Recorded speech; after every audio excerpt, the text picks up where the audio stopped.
Fortune 500 company, corporation, enterprise, all of them take action in ESG in real estate, and also take will institution of a certificate to prove they already reached some achievement in real estate for ESG. So when it was the Erin's experience in market, okay? So from St. Louis, Taiwan, thank you.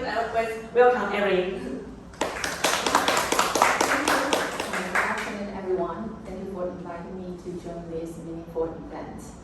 I think the climate change is very important for everyone, and need everyone's fight against it. I think recent year in Taiwan, the awareness of climate change is increasing. But compared with other countries like European country or Nordic country, our progress is much slower than that. But I believe once those young talents pay attention and focus and engage on this topic by education, we can move the world to the right direction faster. And before I start my presentation, I would like to introduce myself and my company a little bit to let you know. Actually, SAAS is a UK real estate service company, and we entered Taiwan since 2007. And our main business is focused on the commercial property market, like office building, like property investment, like land, and like a warehouse. We help our investors to purchase and to sell their property and set up their strategy for their investment. And for me, I joined the SAAS since I graduated from the National Taipei University. So I worked in the SAAS for over 15 years, and I also been a professor since I graduated from the school. And my key work is focus on the market and write a report about the investment, office leasing. So today I can share you some insight about what investor and landlord, what is their aspect about the ESG.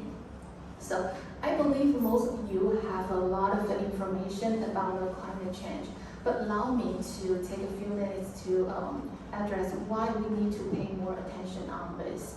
Because like in the world, climate change already affect and bring a threat to our life and our assets and food safety. And in the last month, the most important conference about the climate change was held in Egypt. They set up several great achievement, key agreements in this meeting. So I need to address the three key points that make agreement. The first is a loss and damage fund. I think that is the most important.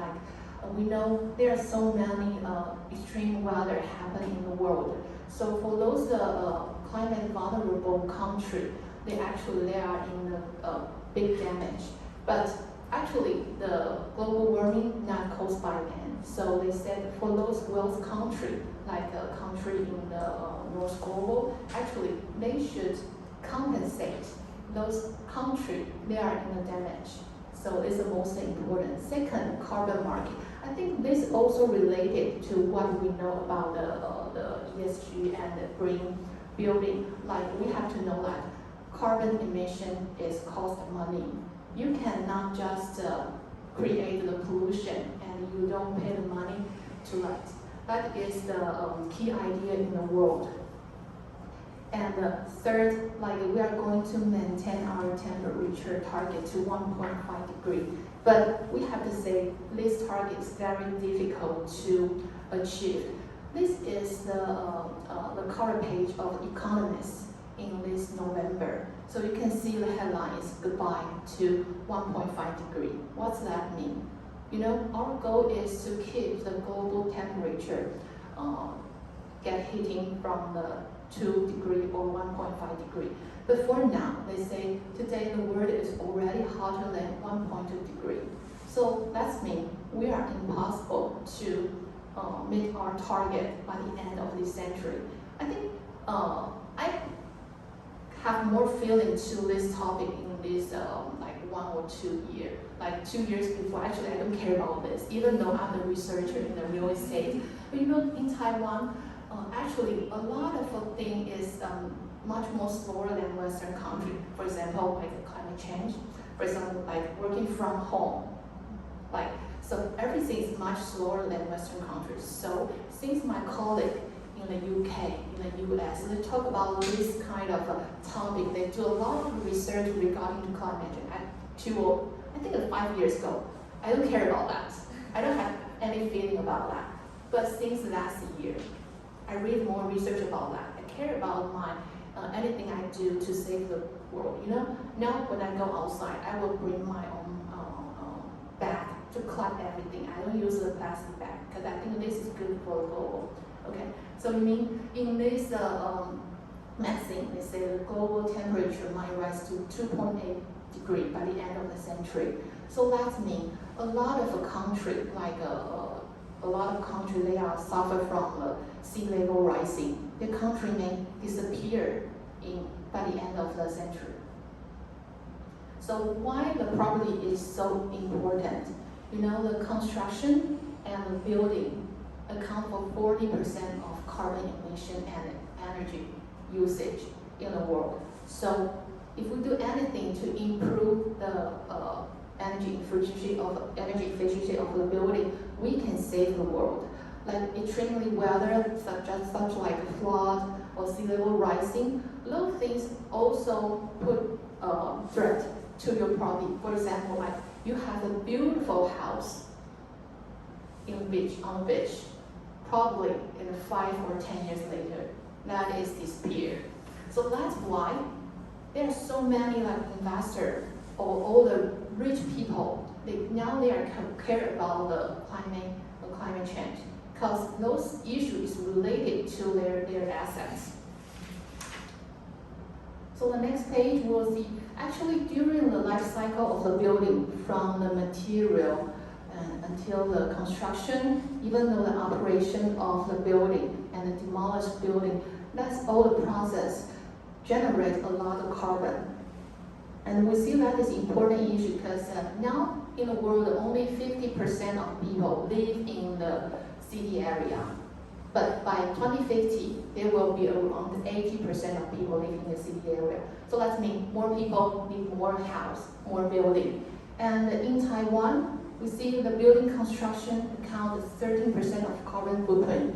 And for example, when you complete a building for the next 50 years you live in that, the carbon footprint is accounted 70% in the life cycle. So like the heating, lighting, cooling, or any electronic appliance you use, that can save. If you can improve the energy efficiency, that's really help. So in Taiwan, we also announced our net zero pathway to 2050. So you can see in here, the government set a very clear goal for the building. Like in 2030, like new public buildings are energy efficient or nearly zero emission. And in 2040, 50 of existing buildings have to be near zero emission. This is a very tough target because there's a lot of old buildings that have a lot of landlord. So it's very difficult to ask everyone to improve that at the same way. By 2050, 100% of new buildings and over 85% of existing buildings are nearly zero emission. So that means at the end of 2050, all of the building, including this building, that should be nearly zero emission. So let me explain what is nearly zero emission. Nearly zero emission means you improve the energy efficiency of the building by 50%. For the rest of 50% of the energy comes from the renewable energy. So that means you don't need use other energy. All the energies come from renewable energy. So that means the nearly zero carbon emission building. So why this is so important? Why there is so many people discuss this topic? Because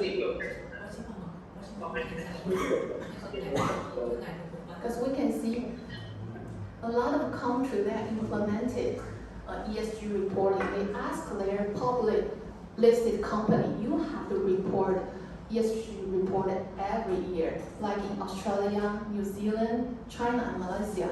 In Taiwan, the government asks those listed companies, you have disclosed your GHG emission, I don't think we can hear greenhouse gas emission in 2023.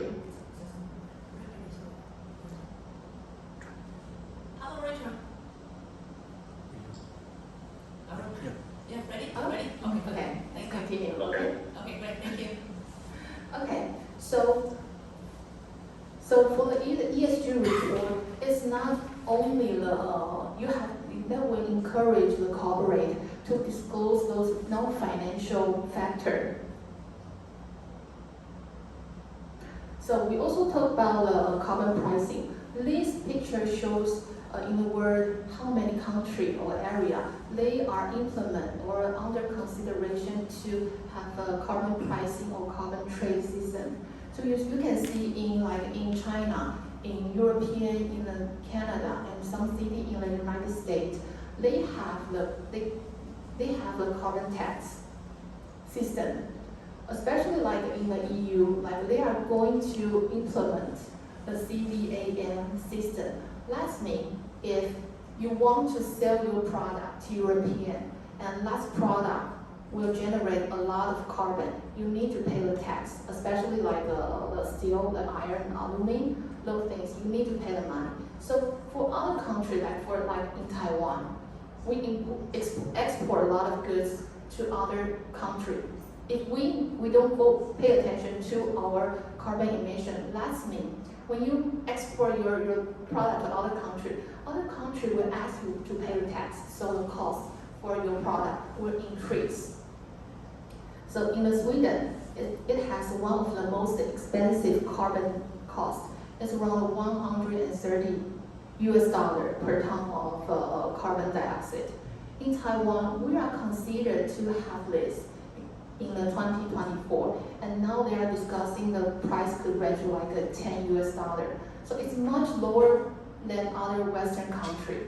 But we have to say, the INF shelf says, if we need to met our the net zero target, on average, the carbon pricing should reach $75. So you can see that's a huge difference, and you have to take that, remember that carbon pricing will increase very fast as there's nowhere to go down. For example, like Singapore. Singapore, they have the carbon tax in 2019. It's $5 at that time.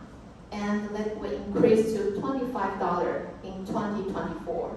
And at the end of 2030, that will become $50. So you can see the price increase by 10 times in the 10 years. So that's why all the investors will pay attention on this. So you can see that as more countries, they have set their net zero target by 2025. So there are rising awareness of the sustainability, climate change, and the ESG. And we also make, you can see on the right-hand side, this chart is a survey made by PwC and the Urban Land Institute. They do a survey to all the investors during 2020 to 2022, and they found more and more investors, they are considered the ESG because the government regulation. Sorry, we are wrong. Almost. Okay, go faster. Okay, we jump out of this one. Okay, you may be more interested about how the ESG affecting the property price.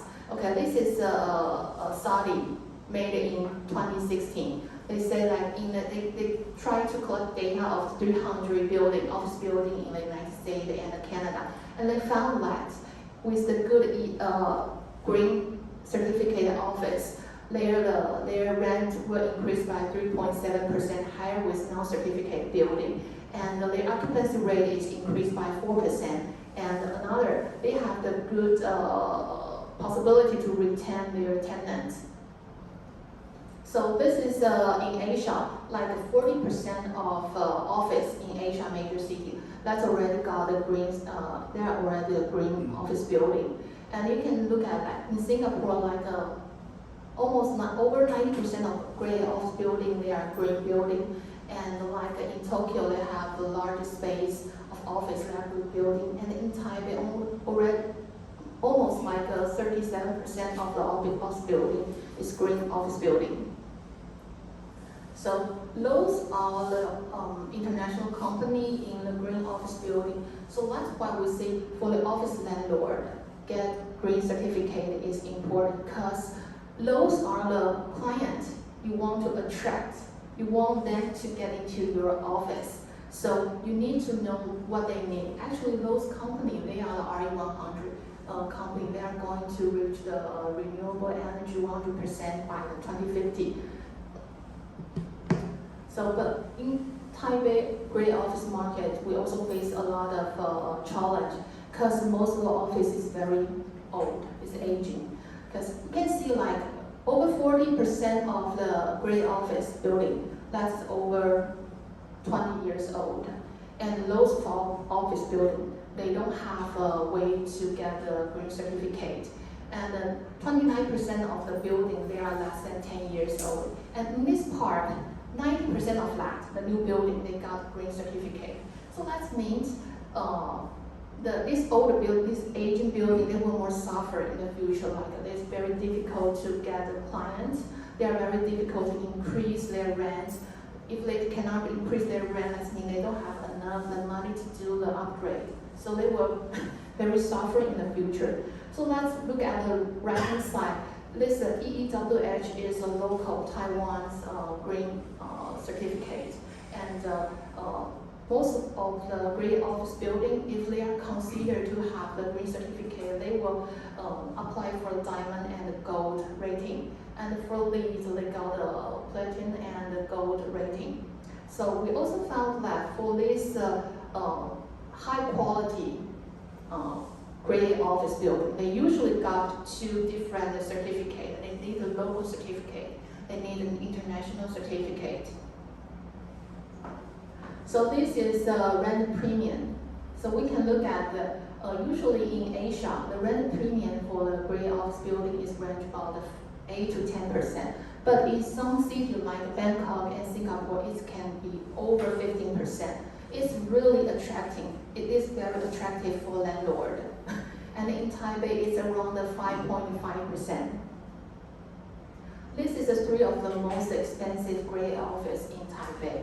You can see on average in this area, in Xinyi area, the average rent is around $36 per square meter. But for this building, they got the local and international certificate. Their rent can be ranked like 39 to 49, like 10 to 30% higher than the average.